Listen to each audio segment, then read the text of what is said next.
Servus and hello, Matthias Eichler here, and this is Single Track. Hannes is back, and I'm super stoked to share another incredible conversation with you with the German trail and ultra talent. But before we dive in, I got to share some news about the upcoming Beast of Big Creek race. Next week is Beast of Big Creek, and hope you all are joining us for another incredible run on Mount Eleanor. But today, I'm excited to share that the Beast of Big Creek Summit race is now a brand new sky race. Our little race course is now officially certified by the International Sky Running Federation.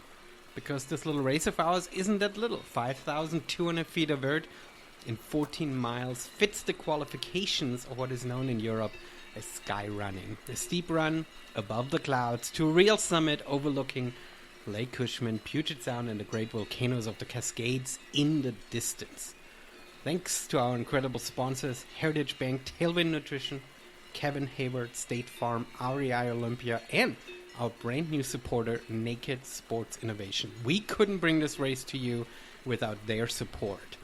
And if you're not signed up yet, hop on over to rockcandyrunning.com/beast and join us August 5th, just above Hood's Board in Washington.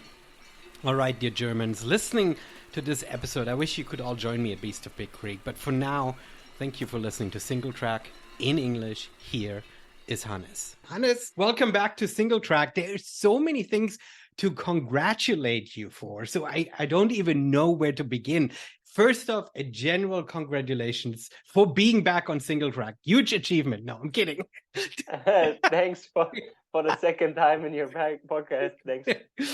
So you were back on the show in early of 2022, and there has been so much going on, not just professionally from a racing point of view, because you've won a whole bunch of races, but privately. And we need to first talk about that.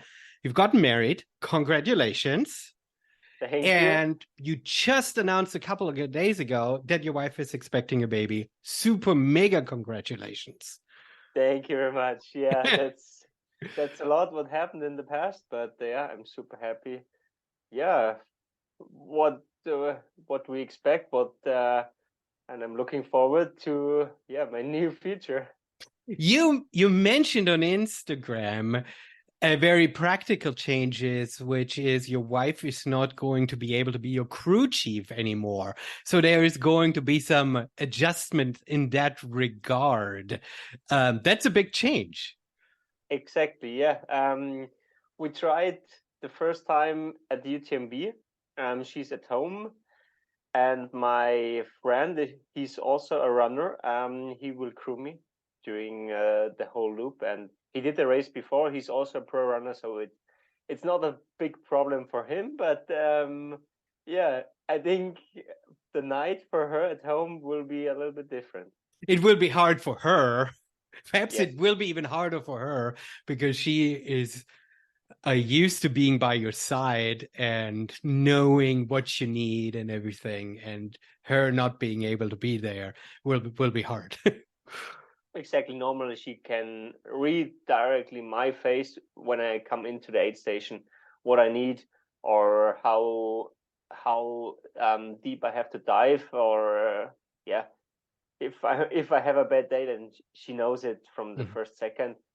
But my friend is also very relaxed. He knows everything, and I think he will also do a great job. Cool. I think, and you don't have to be worried, even though UTMB, to make this big change is a big stage for it. So there's a lot riding on it.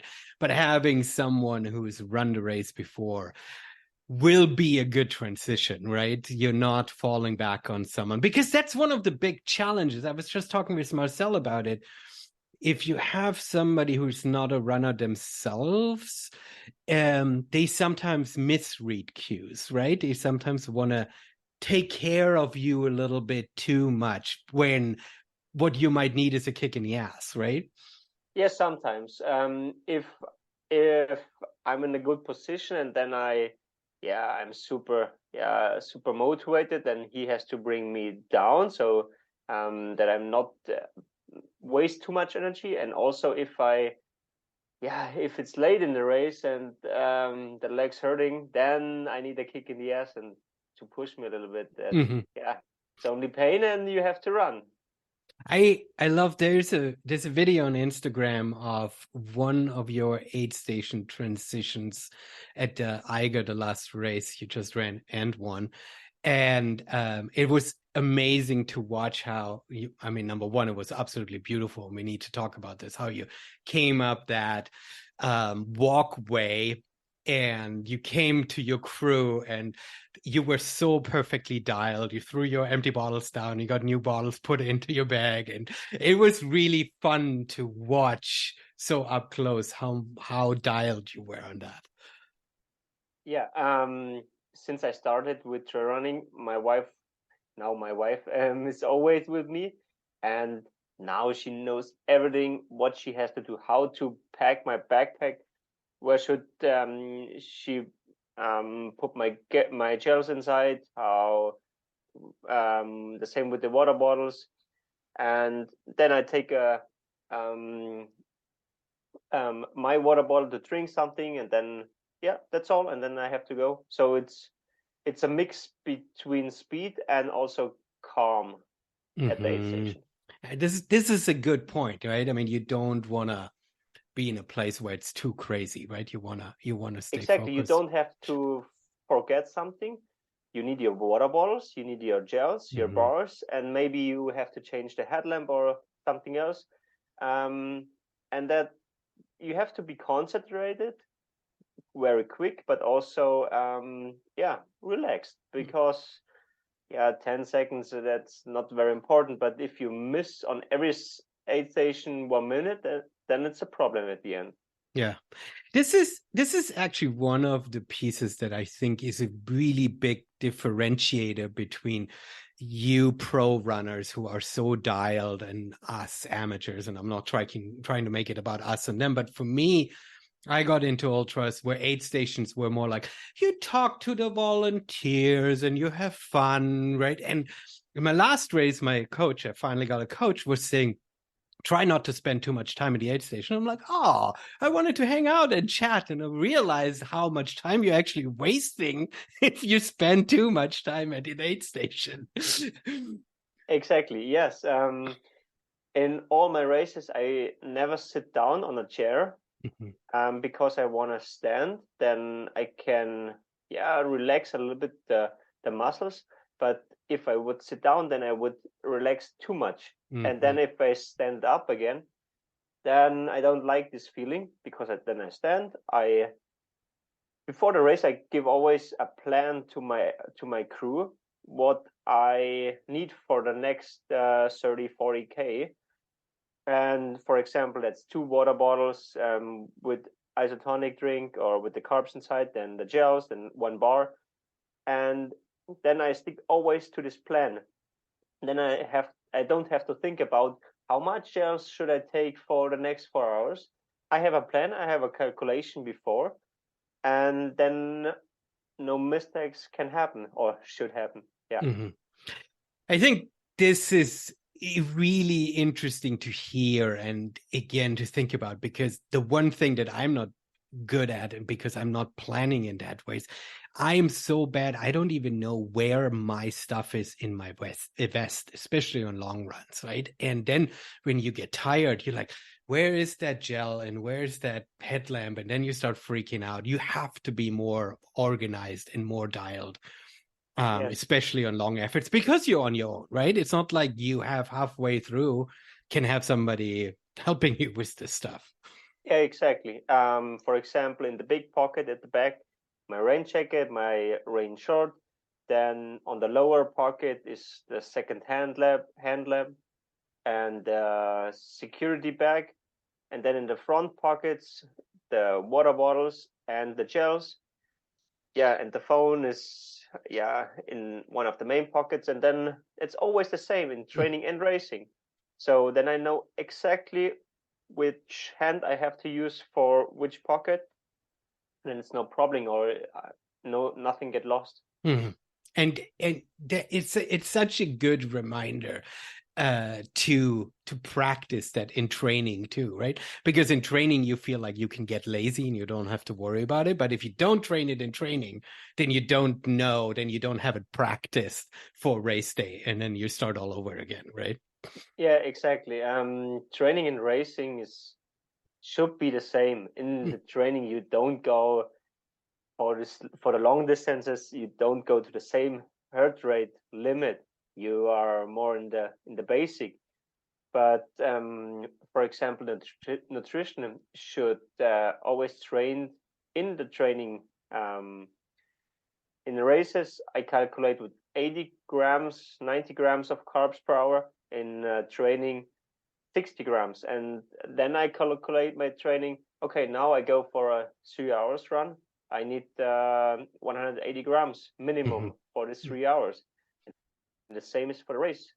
If to the next aid stations 2 hours, then I need minimum 160 grams of carbs. And yeah, that's a small of calculation, and it helps me, yeah, that I have a good day on the trails. Yeah, this is something that my coach is trying to hammer into my head, because I'm somebody who does a lot of math when I'm out running, and it's on one side it's comforting because that's what my brain does, but on the other side it's also maddening, right? If I do the math and focus on the time and I'm not living up to my goals, then I frustrate myself. And my coach has been saying, well, if you like doing math in your head, perhaps you should rather focus on how many calories you should take in and do that math correctly and not worry about the time.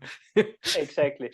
To calculate all the splits in the ultra race is something what I don't like, because you at the end, if you don't reach your split time, then you get frustrated.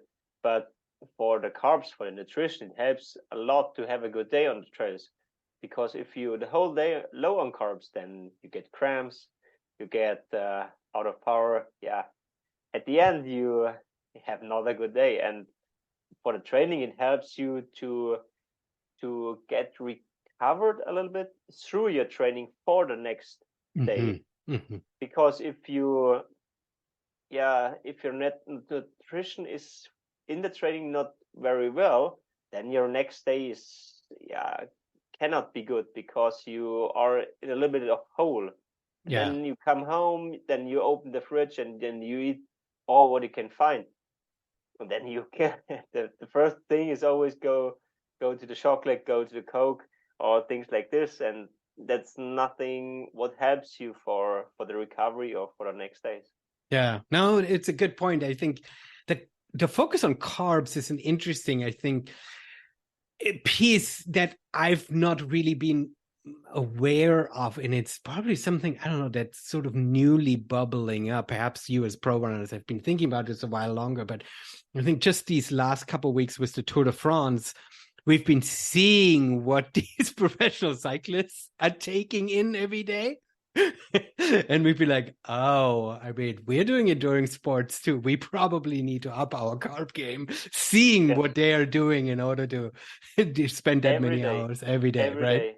Yes, after the finish line, they go directly to the supporter. Then they drink at first a Fanta, something sweet, then a recovery shake. Then they go into the bus, have pasta, rice, potatoes, something else, or porridge, what they like. And it's only to the frost is only about refilling the batteries. Oh, that's crazy. Now, since we're already so deep down the nutrition conversation, you had mentioned that you were struggling a little bit over the last few months. World Championship didn't go so well. Where are you at? Can you speak to that a little bit? What has changed and what are you currently working on? Yes, it was I had two big races in the first half of the year. It was Penigolosa in Spain, and it was the World Championship in Austria, in Innsbruck. And at these races, I was really low on carbs. It was only 60 grams per hour what I could take. and that was not enough. And then you get into a little hole. But after the second half of the race, I changed to my old system, to the products what I used before. And then it was working again, and I could for the world champs, for example, I made it from the position 39 back to 14. Mm-hmm. Yeah, sometimes you make mistakes. Also, if you have had good results in the past, but yeah, I changed the nutrition partner from last year to this year, and this product works super well in the training. But for the competition, if you need higher amount of carb, then it was not enough, Mm-hmm. and you don't feel it in the long runs in the high intensity training sessions. You feel it only in the races, and that was the problem. Yeah. So, I mean, this is an interesting challenge for you because that is your sponsor too. So, do you felt the need to make, or you wanted to make the change because you got the sponsors thing, but then it does take a while to adjust. I mean, if you would change shoe sponsors, you would have a similar challenge, right? I mean, you might get a great contract offer, but if the shoe doesn't fit, you're struggling for a while, right? And so the same thing sort of happened with you. You got a new sponsor, and it seemed to work, but not quite for these ultra distance races.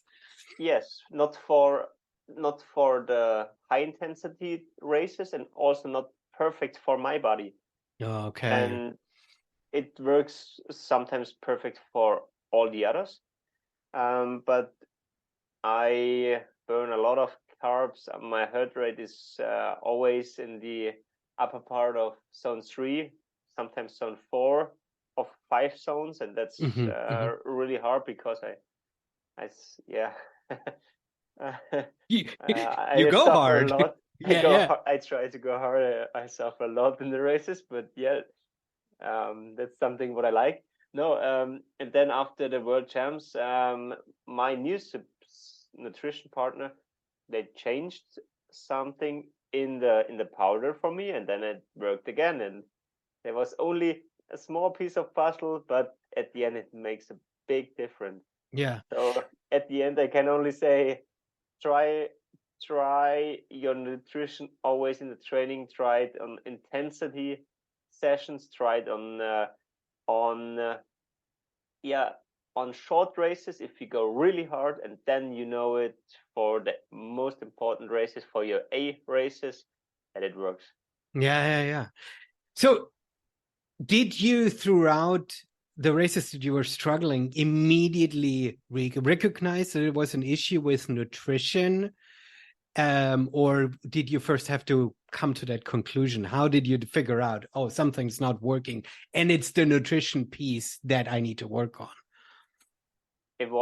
I could feel it that it was nutrition, because Mm-hmm. I was refilling a lot, but the energy um, didn't find the way to the muscles. I Mm-hmm. was drinking a lot of the isotonic, um, but my calculation was always right, but at the end, no power came to my muscles, and the coordination of my muscles of my foot was so stupid.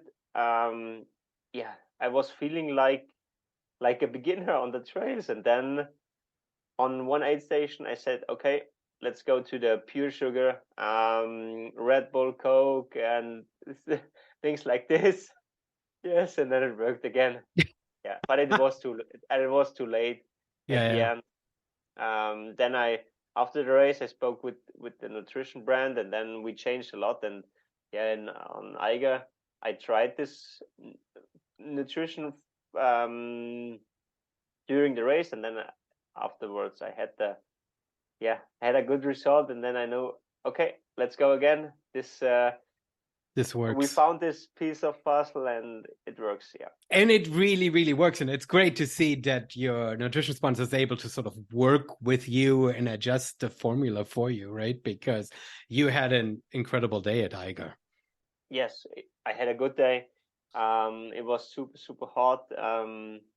it was too hot for this altitude. It was not normal. Hmm. Um, the problem was the body was always on the limit Hmm. with the heat. You could feel the heat. It was no chance to cool down. Ice was not very helpful. Yeah, but at the end, everybody has to deal with it, and I could reach the finish line at first. Yeah. Yeah, congratulations. This is the other big congratulations that I was mentioning early on in the show. You just pulled in a win at Eiger, one of the most competitive ultras in Europe. And you led the race pretty much from the start, right? I mean, you were completely in control of the race at all times.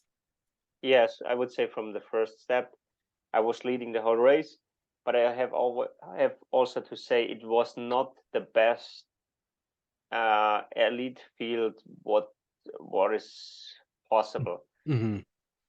The other runners, they are good runners, but I was the only person with more than 900 points. Mm-hmm. Normally, you have a better field, or yeah, that's maybe the result of the UTMB races that we have elite runners, but they are all over the world and not always on one race. Mm-hmm. For example, like UTMB. Do you feel like that's a good thing or a bad thing? I mean, I guess that makes the other non-Chamonix race less competitive and therefore a little bit easier on you because you need to run these races in order to qualify for UTMB, right? So if you don't have that red hot of a competition, perhaps it's a little easier, but on the other side, perhaps also more boring. Yeah, for me, it's really boring if you don't have the competition from the first Mm-hmm. step. Um, I don't care about if it's a UTMB race or if I'm qualified for next year. I do races because I want to have the fight between Mm-hmm. between the athletes. And for example, last year, Lavaredo Ultra Trail in Italy, it was a small UTMB with all good runners, Mathieu Blochard, Capel, Reiter from Italy. So we have an amazing feel. It was a battle from the first step, and that's what I like. And maybe if we don't have this feeling, or if we don't have the competition in the UTMB race, then it gets a little bit boring. Mm-hmm. And that's something what I don't like. And I don't want to do races only just to qualify for the main UTMB.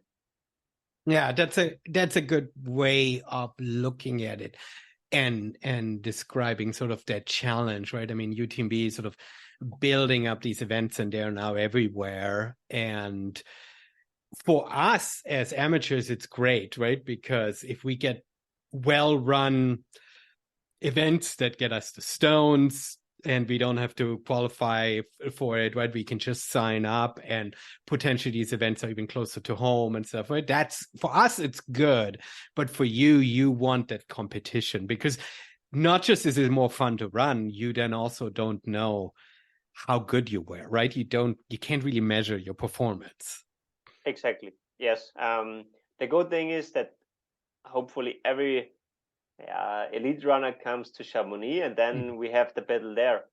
But I want to have also battles during the season. Mm-hmm. Um, but I think in the future you will have main races, for example, Lavaredo, Eiger, um, yeah, Western States for sure. But not directly UTMB race. Yeah, yeah. It's UTMB, but it's one of the best races in the world. So you will always have competition there. But yeah, we will give this system some time. Then we find out which way it takes, and then yeah, we know more.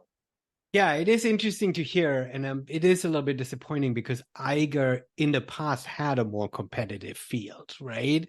So is it too close to UTMB, and that's why? I mean, it's not 100 miler, so it is seems to be like in time that is at least possibly still a tune-up race. but it is fairly close in time to the actual UTMB, right? Yes, exactly. After I had only 7 weeks until the start of UTMB, so it's very close.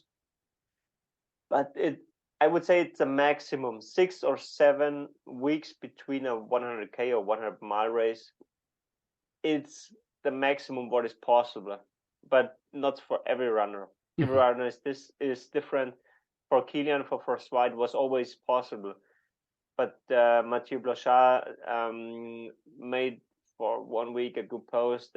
Everybody's asking him, when are you doing the next race? Could you go to Chamonix? Oh, what's your plan? And he said, hey guys, I did a 100-mile race, and now I need a break. I'm not. It sounds stupid, but I'm not Courtney. Courtney is crazy, but Courtney Courtney lives in a different world. Yeah. Yeah. Not every runner is the same, and for me, 6 weeks is the maximum between the races. And or you make this in a small period, then it may be possible, but then you need a bigger or longer break. Yeah. And I want to be always perfect in shape for every race what I do. Yeah, you are at an age where you can still focus on the perfection. I think that there comes a time, if you looking 15 years down the road or so, right, you might do races just for fun, right, or more for the completion of it. Jeff Browning, he signs up for 100-milers just to add one more 100-miler, right? And I'm not taking anything away from it because he's an incredible athlete, but he's in his 50s. He knows he is not signing up for them to the most competitive races to win them anymore, right? So he sort of adjusted his focus a little bit, right? Yeah. So, I would say every runner has his own goals. Some runner want to do every race what he can find. And for me, my goal is to do not a lot of races, but the race where I be on the start line, I am totally perfect in shape. I'm super motivated. I want to be there. I want to smash, this race. I want to, I don't want to hurt myself, but I want to suffer a lot, and I want to go hard. Yeah, and you want to reach that limit and see what's possible against a great competition, right? Exactly. Speaking of great competitions, Kilian apparently is doing UTMB again, right? Yes. So Very good.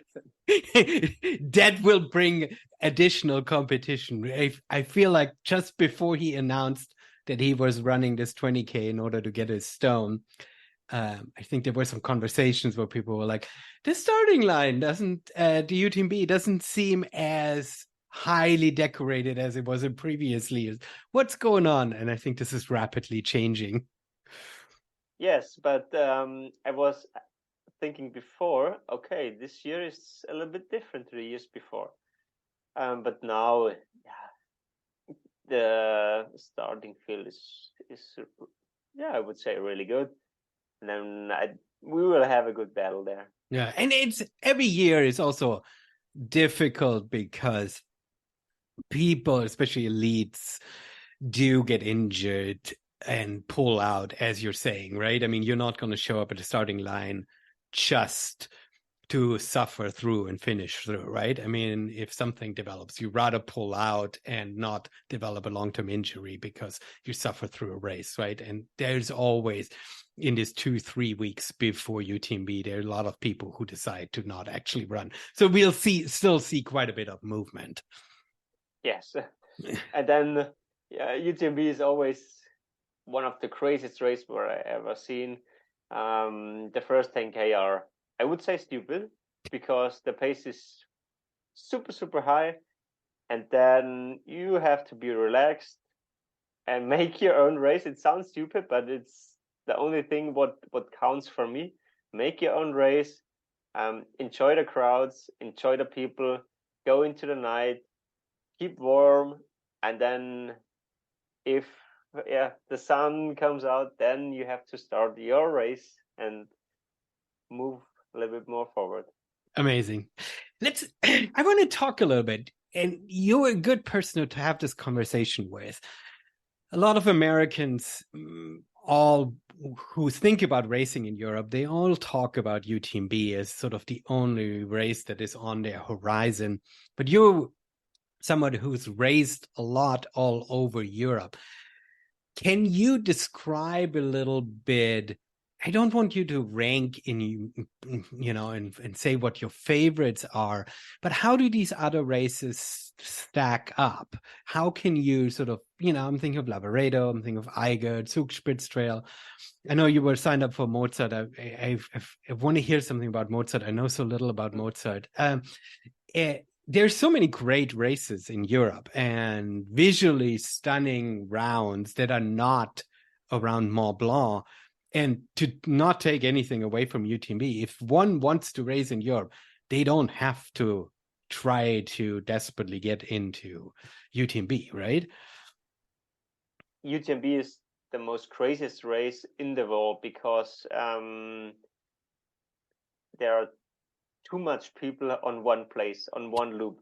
But and by if you say people, do you mean racers or runners and also spectators? Spectators, yes. Especially in the night, you find people on the peaks. If you cross the country from France to Italy, then you see people. Then from Italy to Switzerland, in the night you see people, and then if you run back to France, then it's totally crazy. Then it's a little bit like Tour de France. And if you say crazy, do you feel like it's too much? It's no, like it's cool. That's perfect. It's cool. That's perfect. Yeah. The spectators can see the number with the name on it, and then everybody's crying your name, and that's cool. It for them, it's not important which country. They say the whole time your name. They cry you up the mountain, and that's something really good, cool. I like it. I never had this feeling before on a race.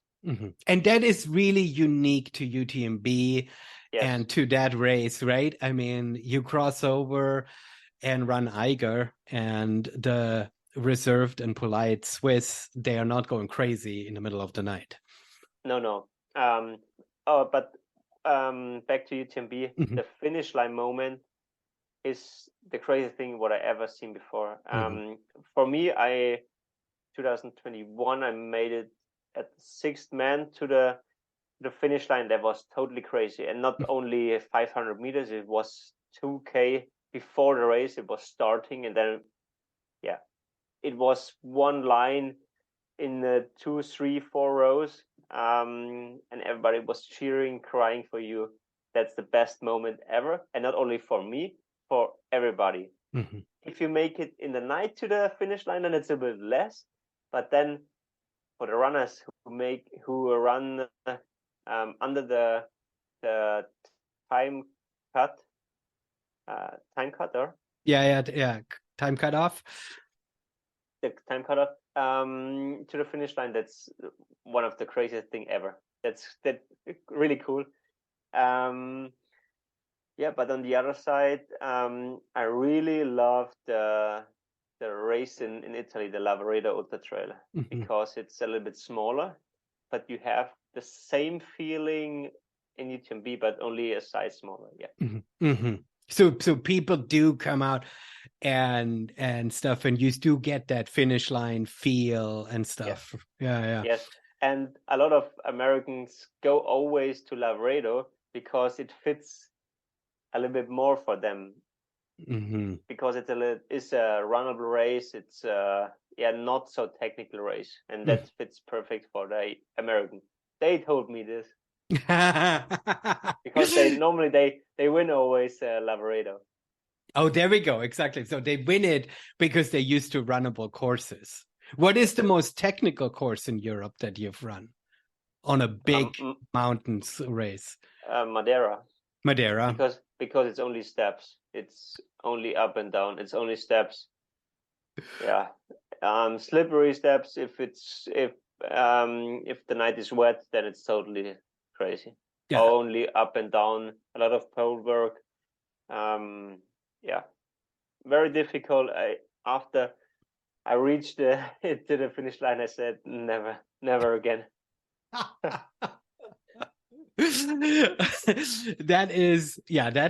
That sounds challenging. I think this is also not steps, but I think Hurt, the ultra in Hawaii, is similar challenging Okay.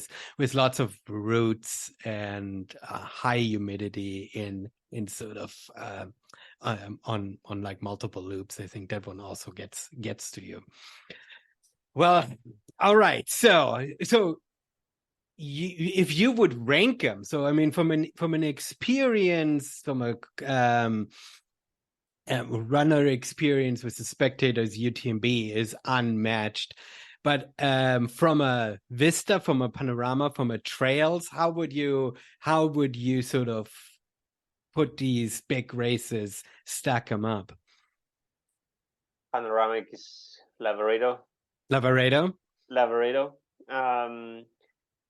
Second, Eiger, Okay. because you make a big loop around Grindelwald where the start is, and then you see all the big walls of the Eiger North face, what is a historical place for the climbers. You have a beautiful sunset.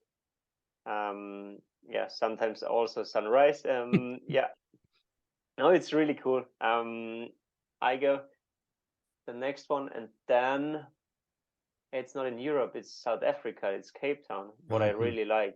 It was, for me, it was a journey, it was a holiday, it was learning something new, and also one of the coolest trail races ever.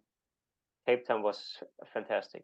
Cape Town is a spectacular place. I've spent some time in Cape Town. It's truly one of the most incredible cities in the world. So yeah, I would very much agree with you. From a trail point of view, how is it different? To the Cape Town and Europe race. Yeah.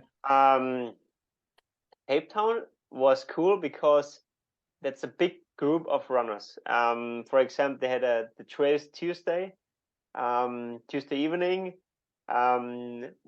More than 100 people come to one place, and then they split the whole people into different groups, and then they make a community run, and afterwards we drink all together a beer.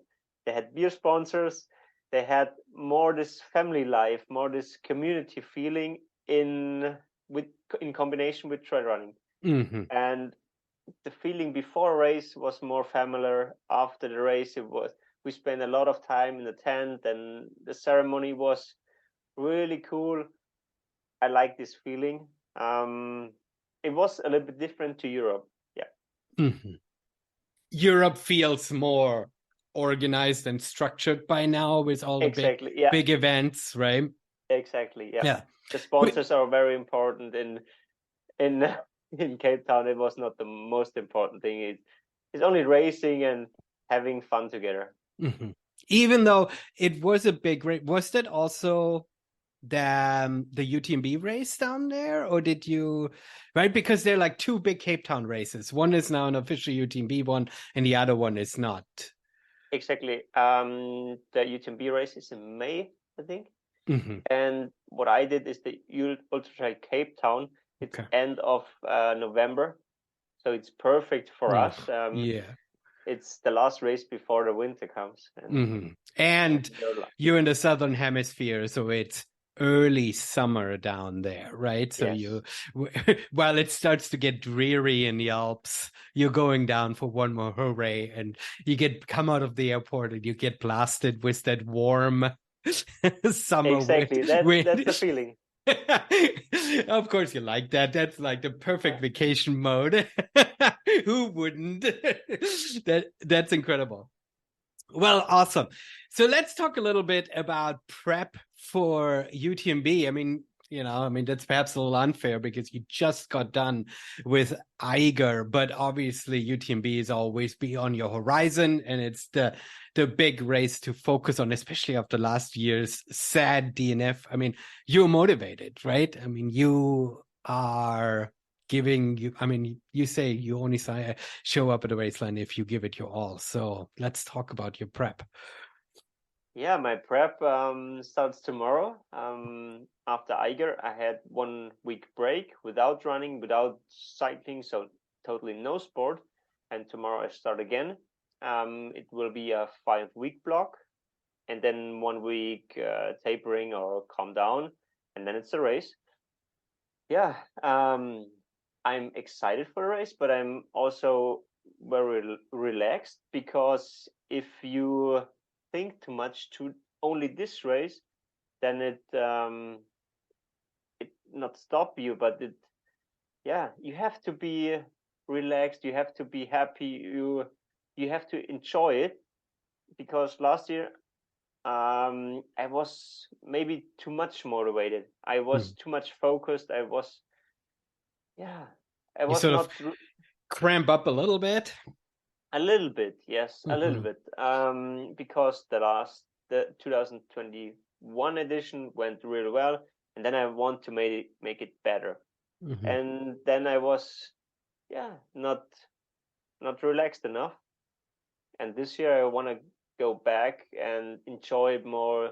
Yeah, UTMB is a special feeling, and everybody's looking on you. Everybody asks you, how fast do you want to run? No, I want to enjoy it. And then if I have good legs after 50K, okay, then I can smash hard, and I can go hard, and that's what I want to do. Mm-hmm.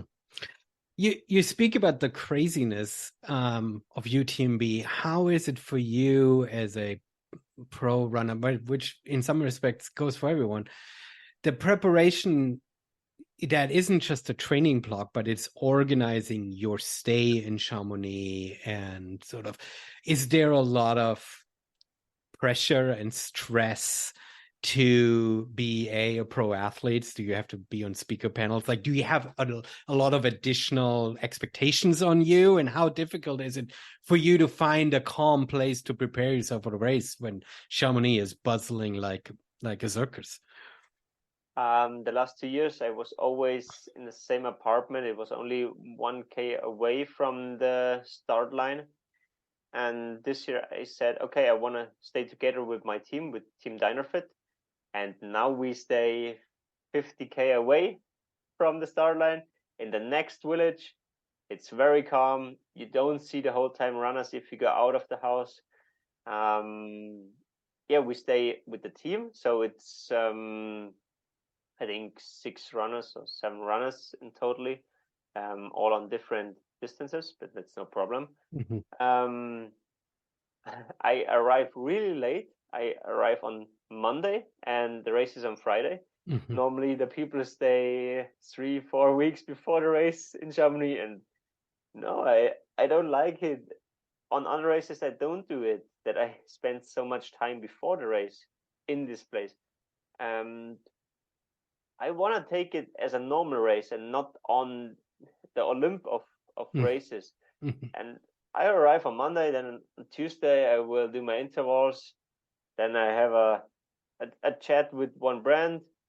On the next day, the same, run again in the morning, have the opening ceremony, have a chat at the expo, and then it's done. So I don't like it to be or to have so many press conference or things with brands.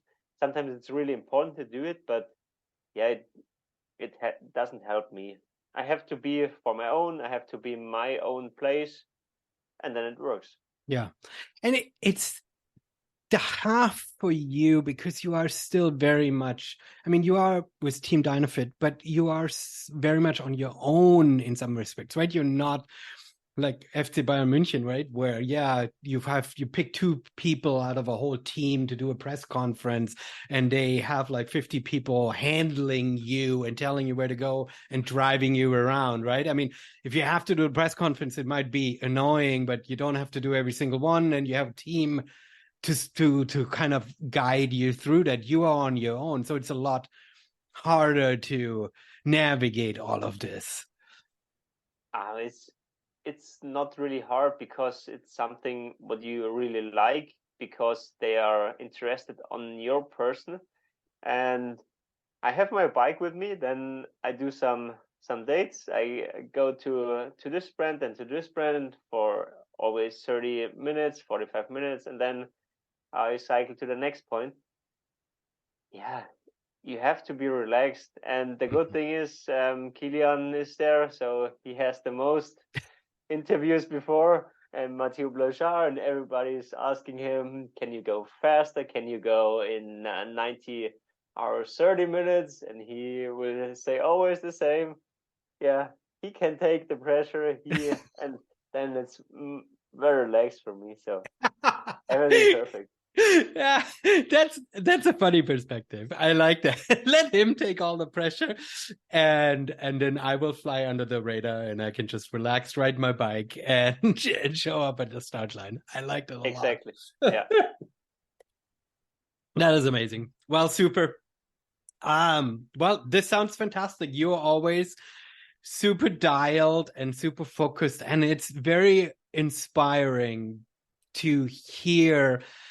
Well, obviously, it's inspiring if somebody wins and does well, but also just the way you talk about your preparation, your training, your focus on nutrition, and how serious you take this, while at the same time, how you're always stressing that you're relaxed about it, right? You don't appear to be overly intense, which I think is inspiring, because otherwise I would listen to this and be like, well, you're clearly in a different world, right? You're so much of a robot, and that's the only way you can achieve what you can achieve. When I can't, I don't have the energy to have that level of focus. But because you're so relaxed about it, I think it's inspiring for me, for my training and for my race prep, to say, what can I take away from this, right? I mean, I don't have the press conferences, but I do have training blocks, and I do have questions around nutrition,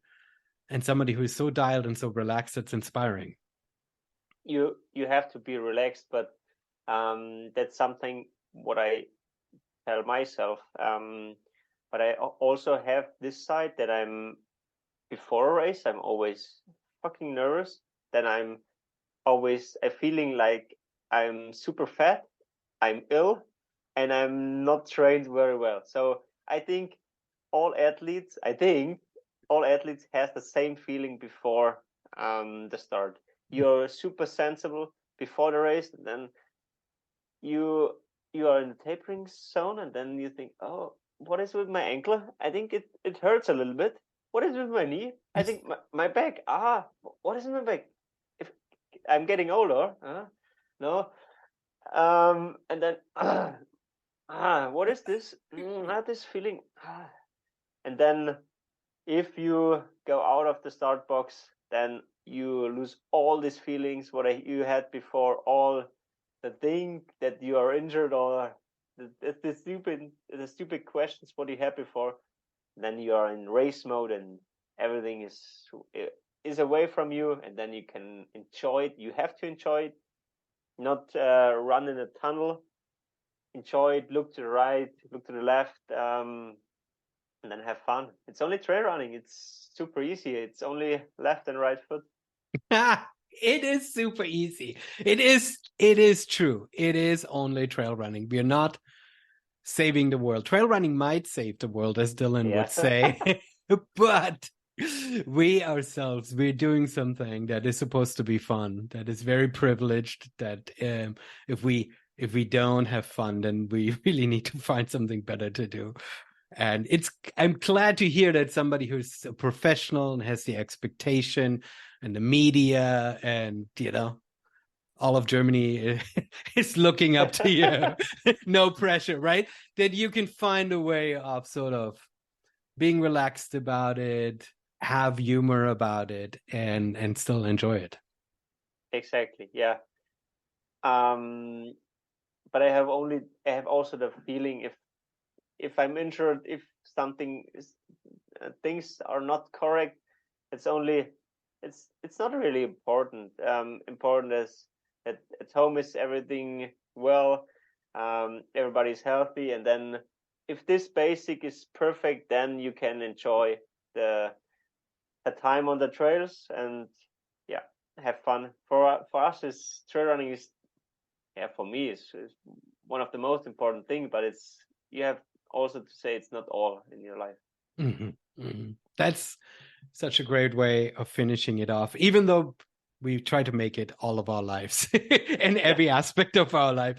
It's good that it's not, we have priorities, and you above all have something to look forward to with a kid on the way, so your priorities is going to shift a bit. Yes, the night will change a little bit. Yes, not always 8 hours of sleep or 9. Yeah, exactly. You'll have an interesting priority, and you'll be able to apply all of your training and your stamina and your self-reliance of like, no, I can take care of this human who needs me at all times, and I don't know what it needs. Yes. It will be amazing. It will be a cool time, but if I look to Dylan or to other guys who get a child before, sometimes afterwards they are more successful than before. So I hope it also fits for me. We absolutely, absolutely. It doesn't have to mean less successful. That's for sure. Hannes, thank you so much for coming back on the show, for sharing a little bit more of your life in the first episode, which we link in the show notes. We kind of sort of took that a big chunk of sort of your early life and how you got into trail running. Now we dove a little bit deeper into your everyday preparation and training and everything. It's always great chatting with you. Thank you so much. Thank you too. Thanks for the chat.